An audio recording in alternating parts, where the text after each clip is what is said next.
ഒക്കെ ശരി തന്നെയല്ലേ അമ്മേ? അവരവനെ ഉപദ്രവിക്കുവോ, വേദനിപ്പിക്കുവോ? കളവ് മുതല് കിട്ടിയില്ലേ, ഇനി എന്തിനാ ഉപദ്രവിക്കുന്നത്? അപ്പൊ പിന്നെ കൊണ്ടുപോകണം എന്തിനാ? ഇതിനൊക്കെ ചില നിയമങ്ങളില്ലേ, അങ്ങനെ വിടാൻ പറ്റുമോ?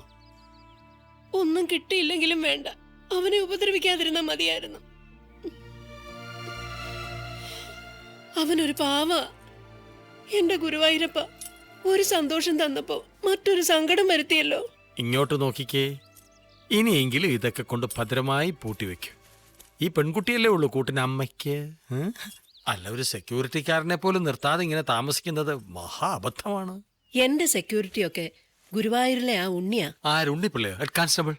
അല്ല, ഗുരുവായൂരപ്പൻ. എന്നിട്ട് ഈ മാലയും വേലും ഒക്കെ മോഷ്ടിച്ചപ്പോ ഗുരുവായൂരപ്പനെ കണ്ടില്ലല്ലോ അമ്മേ. എന്ന് തന്നോട് ആരാ പറഞ്ഞത്?